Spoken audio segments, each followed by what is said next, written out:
kami persembahkan kepadamu yang Aba ya Bapa, untuk kasih karunia, anugerah, rahmat, berkat pertolongan Tuhan yang luar biasa, sehingga kami masih bisa bernafas, kami masih bisa hidup, kami bisa menikmati hidup ini Bapa, dan kami boleh hadir di tempat ini untuk memuji dan memuliakan nama Tuhan.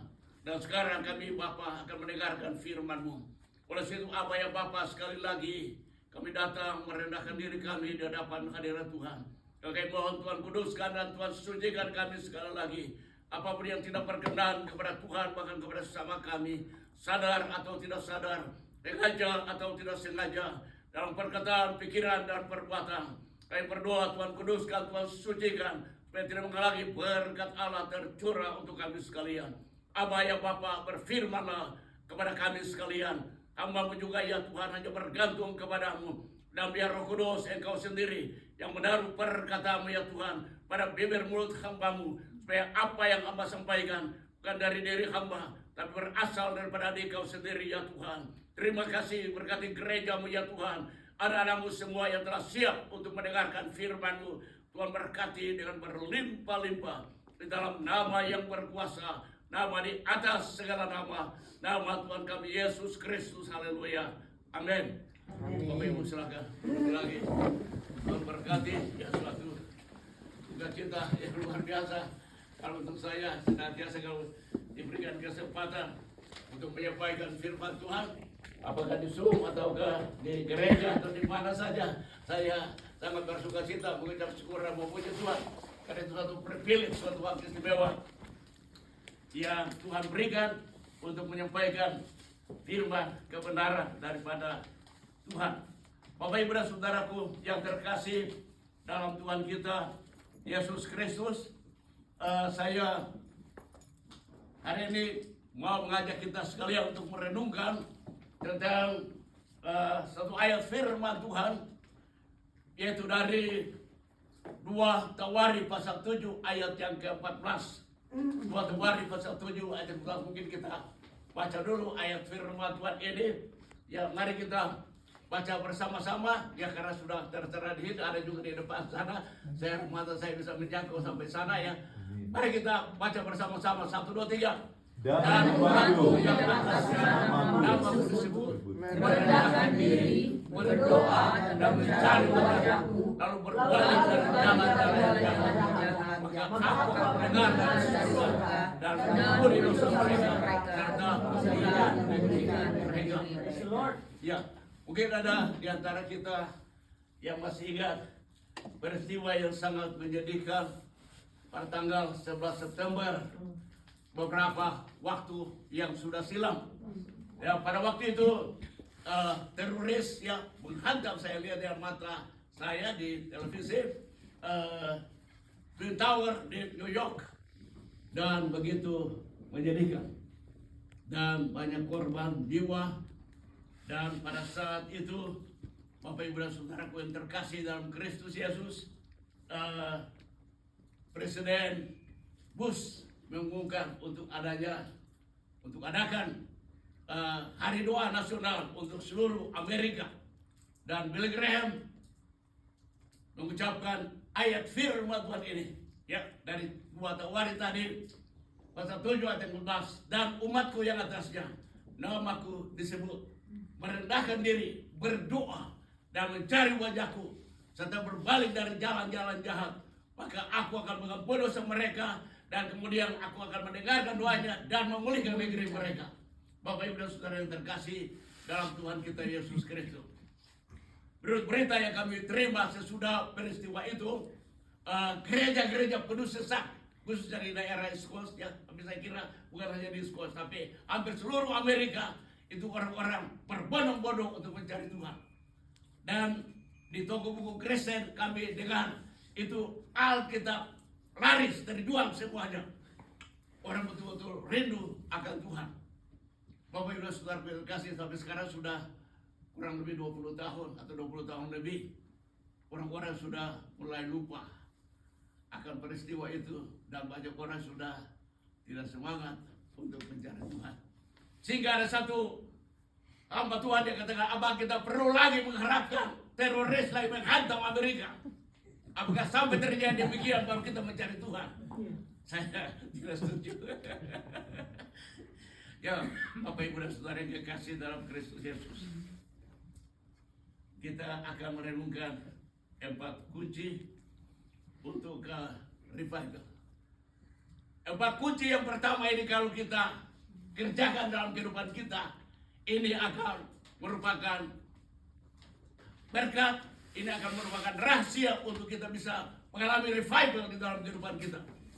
Revival bisa merembes melalui kehidupan kita sampai kepada mana. Tapi yang pertama-tama, sebelum kita mengharapkan revival kebun rohani buat orang lain, kita mengharapkan revival untuk diri kita sendiri. Saya mengucap syukur memuji Tuhan, Mas Sutarji itu tadi bersaksi bagaimana ia mengalami revival pertama kali di dalam kehidupannya. Dan dari manusia tercinta, kemudian baik, kemudian nenek, kemudian kakak-kakak adik, dan kemudian Tuhan berkati sudah kami menyerahkan diri kepada Tuhan. Banyak sekali kemenangan-kemenangan kami, baik dari Kupang, baik dari Ambon, banyak yang menyerahkan diri untuk jadi hamba Tuhan. Suatu sukacita yang luar biasa kepada kami. Nah, Bapak Ibu dan Saudara yang kekasih, mari kita melihat kunci yang pertama untuk revival. Rahasia yang pertama untuk revival ialah merendahkan diri. Sekali lagi saya ulangi, rahasia yang pertama untuk revival ialah apa itu? Merendahkan diri. Saya akan membaca komentar dalam Alkitab saya sedang dengan beberapa komentar yang diberikan dan saya membaca di sini merendahkan diri. Ya. Umat Allah harus menyadari kegagalan mereka, menunjukkan kesedihan atas dosa mereka, dan memperbaharui komitmennya mereka untuk melakukan kehendak Allah. Merendahkan diri di hadapan Allah dan firman-Nya berarti mengakui kemiskinan rohani pribadi. Nah, dalam khotbah daripada Tuhan Yesus di bukit dalam Matius 5 sampai yang ke-7, kalimat yang pertama yang Tuhan Yesus ucapkan dalam Alkitab terjemahan lama, berbahagialah orang yang rendah hatinya, karena mereka lah yang punya kerajaan surga. Dalam terjemahan baru, berbahagialah orang yang miskin rohani, maksudnya di hadapan Allah, karena mereka lah yang punya kerajaan Allah. Bapak Ibu dan Saudara yang kekasih, bagi orang yang merasa miskin rohani di hadapan Allah, itu artinya orang yang merasa seakan-akan tidak ada pegangan apa-apa buat hidupnya. Seakan-akan lantai untuk dia berpijak tidak ada, dan juga tidak ada dahan untuk dia bergantung. Dan satu-satunya yang bisa menyelamatkan hidupnya hanya Tuhan sendiri. Itu artinya miskin rohani, orang yang miskin di hadapan Allah. Dan saya sangat mengucap syukur dan memuji Tuhan, karena sebelum saya kenal huruf, artinya sebelum saya ke sekolah, ya mama saya mendidik saya di ayat firman Tuhan tadi. Matius 5 ayat yang ketiga, terjemahan berbahagialah orang yang rendah hatinya, karena mereka lah yang punya kerajaan surga.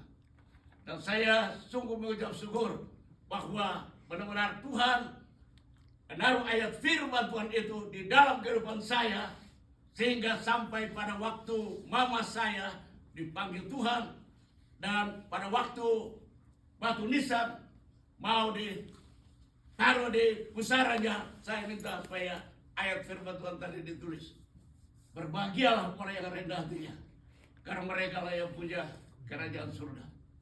Lawan daripada merendahkan diri atau lawan daripada kerendahan hati yang apa? Ialah meninggikan diri. Jangan sombong. Sampai di antara kita yang tidak pernah sombong. Ada kesombongan itu kita tidak perlu cari-cari. Dia bisa timbul sendiri, bisa datang sendiri. Dan saya bisa ilustrasikan itu untuk diri saya, itu seperti kuku hitam. Nah, kuku ini saya tidak boleh bilang dia tidak boleh tumbuh. Dia akan tumbuh sendiri. Nah, kalau sudah dekat hari Minggu saya lihat dari saya, kalau kukunya sudah hitam, sudah tidak bersih, sudah tidak bagus, sudah mulai panjang, saya gunting dia. begitu dengan kesembuhan. Kalau kesembuhan mulai timbul dalam pikiran kita atau dalam hati kita, apalagi dalam perbuatan kita, Bapak Ibu dan Saudara yang kekasih, satu jalan kita datang di bawah kaki Tuhan dan kita minta belas kasihan Tuhan. Kita mohon pengampunan daripada Tuhan. Dan ini harus continue, harus berlangsung terus menerus, tidak hanya satu kali, tapi proses seumur hidup dalam perjalanan kita. Walaupun kita telah diselamatkan oleh Tuhan, walaupun kita telah diperbaharui oleh Tuhan, tapi pembaharuan itu harus continue, harus berlangsung terus menerus.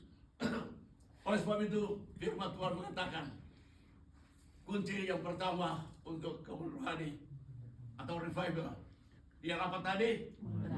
Merendahkan diri. Haleluya.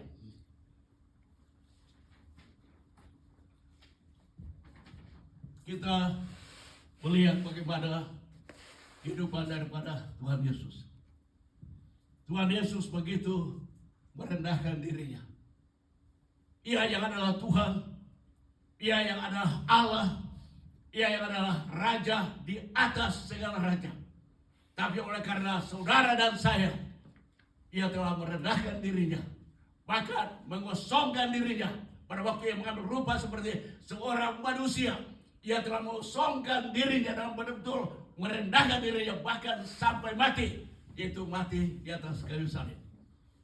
Oleh karena itu Allah sangat meninggikan dia dan mengaruniakan kepadanya nama di atas segala nama. Oleh sebab satu waktu setiap lutut akan bertelut dan setiap lidah akan mengaku bahwa Yesus Kristus adalah Tuhan bagi kemuliaan Allah, yaitu Bapa.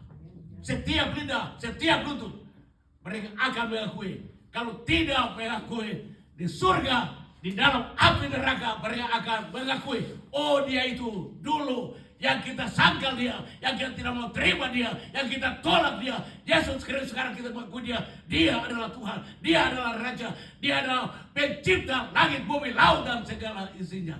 Firman Allah pasti akan digenapi. Bapak Ibu Saudara yang kekasih dalam Tuhan kita Yesus Kristus, Paulus adalah orang yang rendah hati. Selama 3 tahun di Efesus, dia melayani di sana, dia memberikan counseling kepada banyak orang. Dia lakukan itu dengan air mata, siang dan malam, bukan 1-2 hari, 1-2 minggu, tapi selama 3 tahun dia dengan air mata menasihati, melayani Tuhan. Oleh sebab itu Bapak Ibu dan Saudara yang kekasih dalam Yesus Kristus, kunci yang pertama untuk kemuliaan rohani itulah merendahkan diri. Saya belajar dari banyak saudara, baik yang lebih senior dari saya atau lebih muda dari saya, untuk bagaimana harus merendahkan diri. Bapak Ibu dan Saudara yang kekasih dalam Tuhan kita Yesus Kristus, Billy Graham, dia dipakai oleh Tuhan secara luar biasa. Salah satu kuncinya di mana dia begitu dipakai oleh Tuhan secara luar biasa dibandingkan dengan teman-teman yang lain, sampai pada garis akhir ialah karena dia rendah hati. Dia tidak pernah stop daripada menerima kritikan daripada banyak orang. Pertama-tama dia dapat kritikan dari saudaranya sendiri, dari kakaknya. Pada waktu dia lahir baru, kakaknya bilang, Billy, dia pilih untuk menjadi penginjil, evangelis, oleh karena dia tidak mau bekerja di kebun, karena orang tuanya petani. Karena tidak mau bekerja di kebun, fisiknya juga tidak kuat, oleh sebab dia pilih untuk menjadi evangelis, menjadi penginjil. Tapi pada beberapa waktu kemudian, sesudah kakaknya bertobat, kakaknya lahir baru, dia bilang, sekarang baru saya tahu bahwa bekerja di ladang Tuhan jauh lebih berat dari bekerja di sawah atau bekerja di kebun. Bapak Ibu dan Saudara yang kekasih, pada waktu konferensi Amsterdam tahun 2006, puji Tuhan waktu saya juga dapat anugerah Tuhan bisa hadir di sana dan banyak kesaksian yang kita bisa dengar langsung daripada Billy Graham. Dia pernah katakan satu waktu ada KKR di London. Hari pertama begitu banyak orang maju ke depan, dan pada waktu hari berikutnya keluar di surat kabar banyak orang maju ke depan pada antar calling oleh karena musiknya, melodinya begitu merdu sehingga membuat mereka merasa emosinya tergerak untuk maju ke depan. Mereka kritik sama Billy Graham. Billy Graham bilang besok dalam KKR tidak perlu ada musik. Dan pada waktu hari berikut dalam KKR tidak pakai musik. Tapi jumlah orang yang maju ke depan pada altar kolen jauh lebih banyak. Bapak Ibu Saudara yang dikasihi dalam Tuhan kita Yesus Kristus. Kunci yang pertama untuk mengalami kebangunan rohani adalah merendahkan diri. Oleh sebab itu, mari kita masing-masing pribadi lepas pribadi, tua muda, semua yang ada di sekitar pakai Tuhan ini.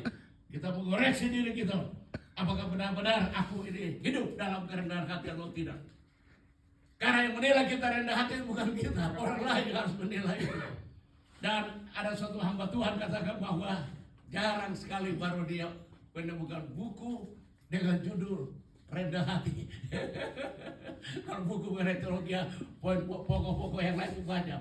Tapi buku khusus dengan judul mengenai kerendahan hati itu jarang sekali ditemukan. Sampai pendeta bilang, kalau ada yang temukan tolong kasih untuk saya bisa beli katanya. Dan Bapak Ibu Saudara yang kasih, sekarang kita akan melihat poin yang kedua.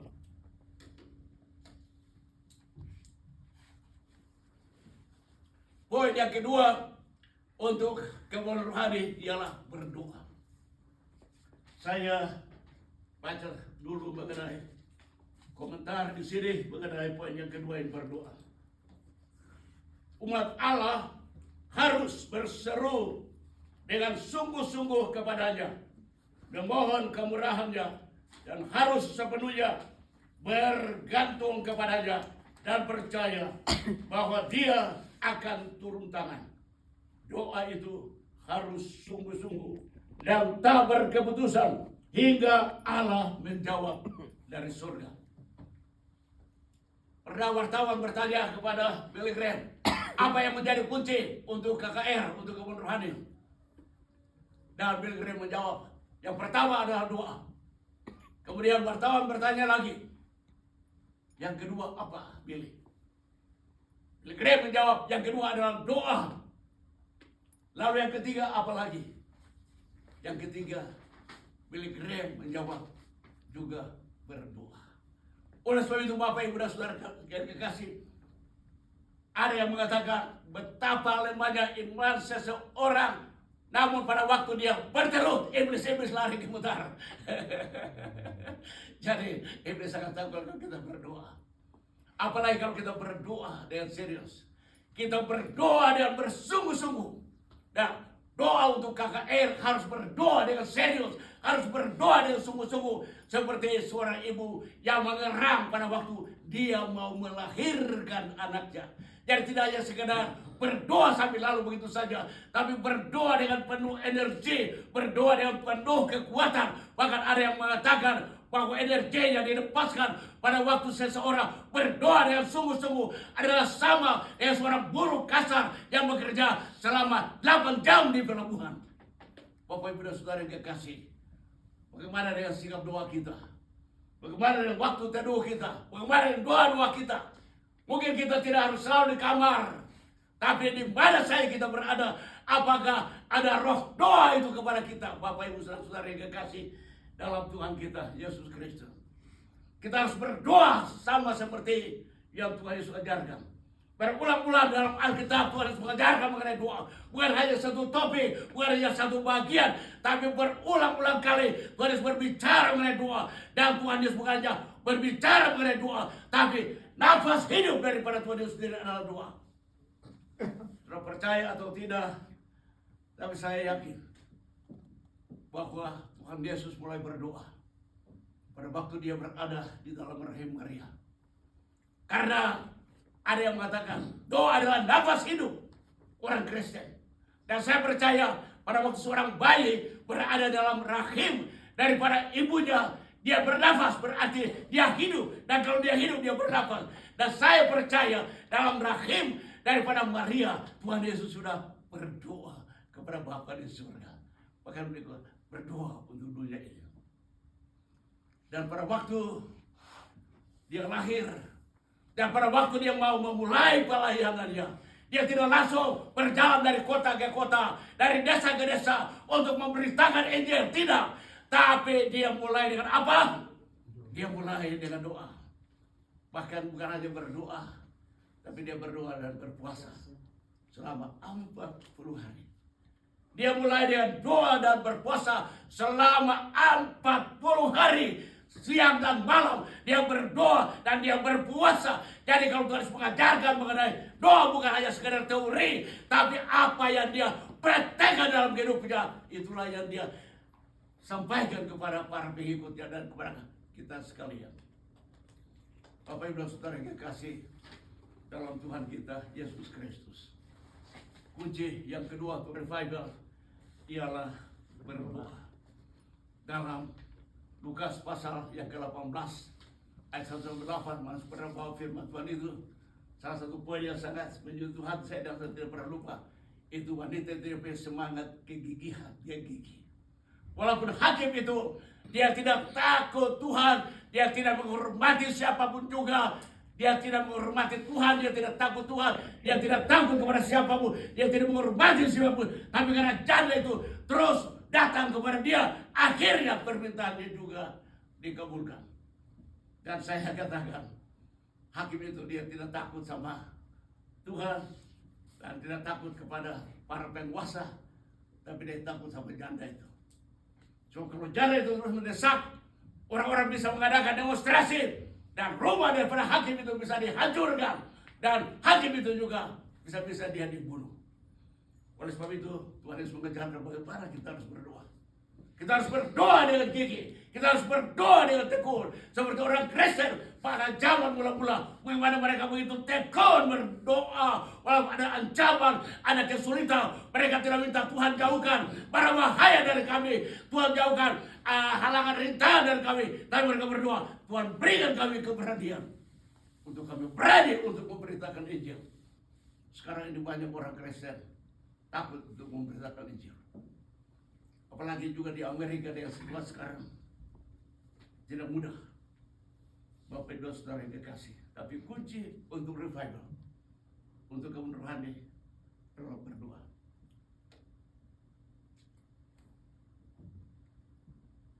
Tuhan juga mengajarkan saya dari Lukas pasal 11 ayat yang ke-5 sampai 13, tapi secara khusus sampai ayat ke-10. Bagaimana Tuhan Yesus mengajarkan pada waktu tengah malam, sahabat itu dia menerima seorang teman yang dalam perjalanan dan dia tidak punya apa-apa lagi. Roti tidak ada lagi, mungkin tepung juga tidak ada lagi. Bahan-bahan sembako apapun juga yang dapat dimakan pada malam hari itu tidak ada. Dan apa yang terjadi? Tuhan Yesus mencerahkan, dia pergi kepada sahabatnya. Sudah jam 12 malam. Sudah tengah malam. Secara manusia impossible. Tidak mungkin untuk sahabatnya itu bisa bangun. Tapi dia terus dengan sikap yang tidak tahu malu. Dia terus datang dan dia terus berteriak, dia terus minta, dia terus begitu. Pertama kali belum, tapi dia tidak give up, dia tidak menyerah, dia terus minta, dia terus ketuk, dia terus. Akhirnya sampai permintaan ini dikabulkan. Oleh itu Tuhan Yesus mengatakan, mintalah maka diberikan kepadamu. Carilah maka kamu akan mendapat. Ketoklah pintu maka pintu akan dibukakan. 3 perintah dalam satu ayat ini saja. Mintalah, carilah, ketoklah. Ini 3 perintah yang Tuhan Yesus berikan kepada kita. Bapak Ibu dan Saudara yang kekasih dalam Tuhan kita Yesus Kristus. Saya senang bahwa dalam kehidupan saya Tuhan banyak mengajar saya sampai juga hari-hari ini. Juga dari firman Tuhan mengenai sahabat yang tidak malu ini. Saya mengucap syukur, memuji Tuhan bahwa Tuhan mengajarkan saya supaya saya tidak mempertahankan gengsi saya. Bapak Ibu dan Saudara yang kekasih dalam Yesus Kristus, pada waktu rencana pembuatan film, kisah kasihnya, saya dengar nama saya juga langsung dicap juga dalam kongres. Wah, saya rasanya mau tidak setuju. Tapi kemudian saya koreksi diri saya, apa alasan untuk tidak setuju? Bapak Ibu Saudara yang kekasih, saya belajar dari firman Tuhan sahabat yang tidak malu. Dia tidak minta sesuatu untuk kepuasan dirinya sendiri. Dia tidak minta sesuatu untuk kepentingan dirinya sendiri. Tapi dia minta berkat untuk sahabat yang lapar, sahabat yang dalam kebutuhan, sahabat yang membutuhkan pertolongan Tuhan. Kenapa kita harus malu untuk menolong sesama kita? Kalau Kristus tidak malu mengaku kita, bahkan sampai dia mati di atas kayu salib untuk kita. Kenapa kita malu untuk memberitakan Injil kepada sesama kita? Kenapa kita malu untuk melakukan amanat agung yang Tuhan percayakan kepada kita, sehingga banyak orang bisa mendengar Injil, banyak orang bisa ditolong, banyak orang bisa diselamatkan. Ini tugas dan tanggung jawab kita. Saya harapkan Pak Hendro tekun dalam doa untuk keponakan-keponakan. Beberapa hari yang lalu saya ingatkan kembali dalam Zoom kita tentang Hagar. Pada waktu Abraham sudah mengusir Hagar bersama-sama dengan Ismail, dengan air satu kirbat dan roti dalam perjalanan. Sesudah dalam perjalanan itu air sudah habis, dan Hagar tidak sampai hati sebagai seorang ibu melihat anaknya Ismail mati dalam kehausan. Dia tinggalkan Ismail di semak belukar. Dan dia pergi, ada yang mengatakan dia pergi untuk mencari air. Tapi firman Tuhan mengatakan dia menjerit kepada Tuhan. Kalau seorang ibu dia berdoa dengan sungguh-sungguh, dia menjerit kepada Tuhan, saya percaya bahwa doanya tidak hanya sampai di atap ini saja, tapi doanya sampai menyentuh hati Bapa di surga. Dan pasti Tuhan genapi janjinya, pasti terjadi revival, pasti terjadi keselamatan. Waktu di Brasil, kami kunjungi satu ibu yang anaknya baru lahir beberapa hari. Pertama kali mereka telepon, Pak Atu bisa datang berdoa karena kami punya cucu ada di rumah sakit. Sudah jam 8 malam kami terima telepon. Manisku sedang keluar dari mobil, tinggal jauh di luar kota, 70 km kalau kami pergi sampai sana. Wah, sampai sana sudah tengah malam. Saya bilang, ibu ada keluar dari mobil, besok kami datang. Besok kami datang. Pada waktu kami datang bersama-sama dengan keluarganya dan ibu itu, sebelum kami berdoa, saya minta dia berdoa terlebih dahulu. Dan pada waktu ibu itu dia berdoa dengan air mata. Dia minta ampun. Dia bilang, Tuhan, saya di Indonesia, saya setia sama Tuhan. Tapi waktu sampai di Sao Paulo, saya tenggelam dalam kesibukan. Hampir tidak ada waktu untuk Tuhan, apalagi untuk pekerjaan Tuhan. Tapi kalau Tuhan menyembuhkan anak saya akan setia ikut Tuhan. Dia berdoa dengan sungguh-sungguh. Dia berdoa dengan air mata. Dan sebelum kami berdoa, saya sudah diberikan oleh Tuhan kepastian dan keyakinan hati saya bahwa doanya itu didengar oleh Tuhan. Sehingga walaupun toh saya tidak berdoa, tapi doa daripada ibu untuk anak itu sudah didengar oleh Tuhan. Dan anak itu pasti disembuhkan. Bapak Ibu Saudara, menurut dokter, anak itu kalau dia mau hidup, dia harus minum daripada air susu mama. Sedangkan mama yang tidak punya air susu. Tapi luar biasa Tuhan. Ada tetangga yang mengetahui berita itu dan rela menyumbangkan air susunya untuk anak itu. Beberapa hari kemudian kami kembali, anak itu sudah mulai kemerah. Dan puji Tuhan, hari sampai hari ini sehat walafiat. Oleh itu Bapak Ibu Saudara, kalau kami mau merindukan revival terjadi, mari kita mulai dengan diri kita sendiri. Kalau kita melihat keluarga kita banyak yang belum diselamatkan oleh Tuhan, kita bisa berseru kepada Tuhan. Dan kalau kita berseru kepada Tuhan siang dan malam dengan hati yang bersungguh-sungguh, bersandar, bergantung total kepada firman yang saya percaya, firman Tuhan ya dan amin. Apa yang Tuhan janjikan seperti tadi juga sudah dikatakan, percayalah akan Tuhan Yesus, maka engkau akan boleh selamat, engkau beserta dengan segala isi rumahmu. Itu janji Tuhan. Saya mengucap syukur memuji Tuhan. Sesudah kami menyerahkan diri kepada Tuhan, semua keluarga kami satu demi satu Tuhan selamatkan. Puji Tuhan. Bapak dan Saudara yang kekasih, mari kita melihat poin yang ketiga, rahasia kunci untuk KKR.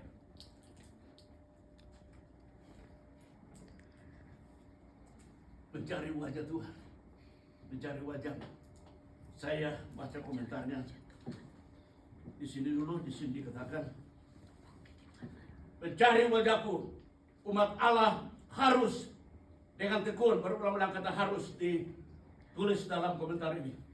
Mencari wajahku, umat Allah harus dengan tekun berbalik kepada Allah dengan segenap hati dan mendambakan kehadirannya, dan bukan hanya sekedar ingin luput dari kemalangan. Bapak Ibu dan Saudaraku kekasih dalam Yesus Kristus, mencari wajah Tuhan itu sama saya dengan berdoa, tapi supaya lebih masuk lebih dalam, terus menerus diulangi, mencari wajah Tuhan. Orang bisa hidup tanpa kaki, tanpa tangan, tapi orang tidak bisa hidup tanpa wajah, tanpa kepala. Di Surabaya beberapa puluh tahun yang lalu saya pernah lihat di tunjungan, mereka taruh satu orang dalam satu box kecil, hanya bagian bagian paha ke atas saja, tangan juga tidak ada, kaki tidak ada, tapi dia punya kepala dan dia bisa hidup. Oleh sebab itu, Bapak Ibu dan Saudara, Tuhan mau supaya kita memiliki relationship yang akrab intim dengan Tuhan. Dimanapun kita berada, Tuhan mau kita memiliki relationship akrab intim dengan Tuhan. Orang yang bergaul karib dengan Tuhan, orang yang tahu dengan Tuhan, Tuhan akan bergaul karib dengan dia, kata firman Tuhan. Oleh sebab itu kita perlu bukan hanya sekedar berdoa, tapi kita perlu mencari Tuhan. Sebelum kita cari Tuhan, nomor satu, Tuhan sudah cari kita. Sebelum kita mengasihi Tuhan, nomor satu, Tuhan sudah mengasihi kita. Dan kalau seorang anak yang baik, tidak hanya bapaknya yang harus selalu cari dia atau telepon sama dia, tapi juga sewaktu-waktu dia akan mencari bapaknya. Apa kabar Pak? Akan ada fellowship bersama-sama. Oleh sebab itu Bapak Ibu dan Saudara yang kekasih, mari kita koreksi kehidupan kita, relationship kita dengan Tuhan. Mungkin saya pernah katakan di sini tentang kesaksian dari Pendeta Elio di Brasil. Waktu saya berada di sana, satu hari saya datang dalam persekutuan doa. Dan pada waktu Pendeta Elio dari Gereja Baptis, beliau memimpin persekutuan doa. Dan sebelum beliau menyampaikan firman Tuhan, beliau bertanya, bagaimana relationship saudara-saudara dengan Tuhan? Dan saya tidak kasih komentar, juga tidak ada yang kasih komentar. Kemudian Bapak Pendeta itu sendiri menjawab. Beliau menjawab begini, saya bertelut di depan tempat tidur, tapi belum sampai 1 jam, spray di depan saya sudah basah. Dan beliau bertanya, basah dengan apa? Kami pikir mungkin basah dengan air mata. Kalau basah dengan air mata, saya percaya itu sangat disenangi oleh Tuhan. Tapi ternyata bukan basah dengan air mata, tapi basah dengan air liur. Oleh karena apa? Sudah ketiduran.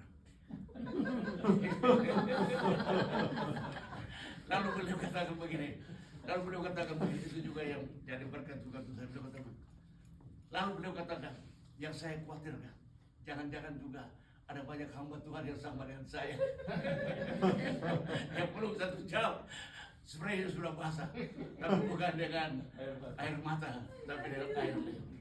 Bapak Ibu dan Saudara yang kekasih dalam Tuhan kita Yesus Kristus, kalau kita merindukan revival, kita harus bayar harga, harus berdoa, harus mencari wajah Tuhan. Roh Kudus senantiasa mampu untuk menolong kita. Nah sekarang kita lihat kunci yang keempat.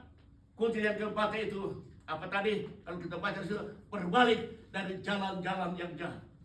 Nah, berbalik dari jalan-jalan yang jahat artinya dalam bahasa asli yang metanoia, artinya bertobat. Dan saya ilustrasi begini supaya Bapak Ibu tidak akan lupa ya. Waktu misalnya jalan-jalan ini dan kita sampaikan doa hot beliau ya. Nah, kalau misalnya saya sedang berjalan yang menuju ke arah barat, taruhlah di sana arah barat, kemudian saya lihat di depan saya ada jurang yang dalam. Dan ditulis itu danger, bahaya, harus balik. Kemudian saya balik. Nah, pada waktu saya balik, itu artinya metanoia, artinya berbalik atau bertobat. Bapak Ibu Saudara yang kasih banyak contoh yang dapat saya berikan. Nanti juga dalam retreat kami akan teruskan. Tapi itu artinya metanoia, artinya berbalik. Kalau kita sudah tahu hal itu salah, jangan lagi kita terus maju saja sehingga mati konyol. Saya hampir mati konyol waktu di Jakarta. Kalau saudara baca buku saya, mungkin juga akan lihat di film nanti kalau Tuhan izinkan. Ya, saya ingin martir. Saya senang martir karena saya tahu bahwa martir itu di surga dapat berkat yang sangat besar. Jadi pada waktu terjadi kebakaran di Kalibaru, pada waktu itu semua waktu lagu terakhir, hormat bagi Allah Bapa, hormat bagi anaknya, semua orang keluar dan tinggal tim kami 4 orang. Kami bergandengan tangan untuk berdoa terus. Dan api makin hari makin dekat. Tiba-tiba rantai terlepas, mereka bertiga keluar. Saya masih tinggal sendiri, saya masih tengking terus api, saya masih tengking, tapi semakin kencang saya tengking, api juga semakin dekat dengan saya. Saya tidak takut mati, ampun tidak takut mati. Tapi terjadi mati konyol.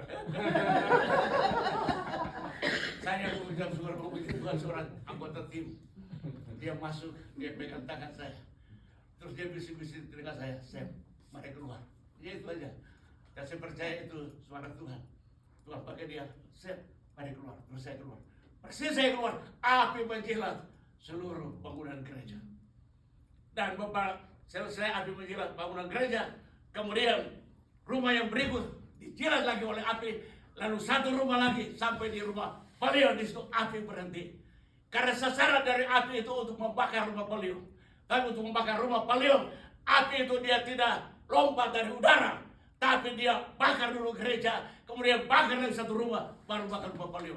Karena beliau punya rumah penuh dengan berhala-berhala. Tadi kita sudah saksikan bagaimana berhala-berhala itu dibakar. Ada meja abu, ada tumbal di depan pintu, masih banyak lagi berhala-berhala yang lain. Dan pada waktu beliau terima Tuhan Yesus, saudara-saudaranya tidak mau serahkan itu. Dan pada waktu saudara-saudara tidak mau serahkan itu, apa yang Tuhan buat? Kami terbatas, tapi Tuhan tidak terbatas. Tuhan sendiri yang bekerja. Tuhan sendiri yang berurusan, akhirnya Tuhan kirim api. Dan sesudah rumah beliau dibakar, seluruh keluarga sungguh-sungguh menyerahkan diri kepada Tuhan. Dan kemudian Pak Adi diutus ke sana untuk melayani di sana. Jadi Pak Adi kenal sekali beliau dan keluarganya. Bapak Ibu Saudara yang kekasih dalam Tuhan kita Yesus Kristus, kalau Tuhan sudah berbicara kepada kita, Tuhan sudah menegur kita bahwa ada sesuatu yang perlu untuk kita robah, baik kita robah. Jangan kita berkeras hati atau jangan kita maju terus seperti ilustrasi saya tadi. Bapak Ibu Saudara kasih, ini 4 hal. 4 hal untuk revival. Yang pertama ialah apa?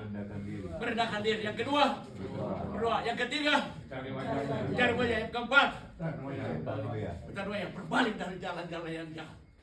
Dan kalau kita lakukan 4 hal itu, maka Tuhan akan mendengar dari surga. Saya pada waktu membaca nats ini, saya ingat tentang Raja Manasye. Raja Manasye tadinya begitu jahat sampai anak-anaknya dilemparkan ke dalam api. Dia jatuh dalam penyembahan berhala yang betul-betul merupakan kebencian bagi Tuhan. Sehingga panglima-panglima yang terasur datang menangkap dia dengan kaitan. Kami dengar kaitan yang dimasukkan dari hidup. Dan dia ditarik dan kemudian dia dibelunggu. Tapi dalam keadaan seperti itu, apa yang dia kerjakan? Dia merendahkan dirinya. Dia berdoa, dia mencari wajah Tuhan.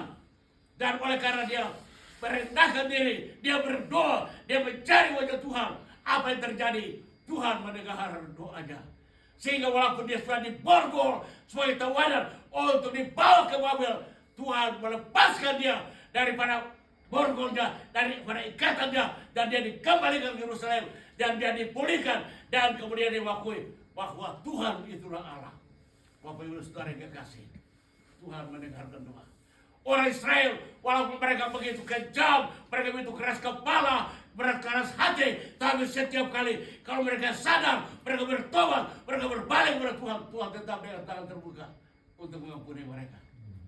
Bahkan sampai kepada Tuhan Yesus Kristus, setiap orang yang datang kepada Yesus dengan segenap hati, Tuhan Yesus tidak pernah tolak, Tuhan Yesus tidak buang. Oleh sebab itu, berkat yang pertama sesudah 4 hal yang di atas dipenuhi, itulah Tuhan mendengar doa.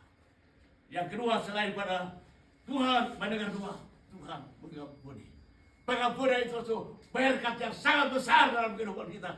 Kalau kita tidak diampuni, kita tidak bisa diselamatkan. Tapi karena kita diampuni, maka kita dapat diselamatkan. Kita diberikan keselamatan untuk menjadi anak-anak Allah. Bahkan priority atau prepare untuk masuk ke dalam kerajaan surga. Sebab itu Bapak Ibu dan Saudara yang kekasih, berkat yang Tuhan sediakan buat kita, yang sudah kita bayar harga, Tuhan mau mendengarkan doa kita dan mengampuni kita. Bahkan bukan hanya mengampuni, tapi Tuhan mau memulihkan. Ingat Raja Daud, dia begitu luar biasa. Goliat saja dia kalahkan. Oleh karena apa? Dia andalkan Tuhan. Harimau dia berjuang dengan harimau singa, semuanya itu dibantai oleh Raja Daud. Tapi Bapak Ibu Saudara, di depan Batseba dia kalah. Di depan seorang wanita dia kalah.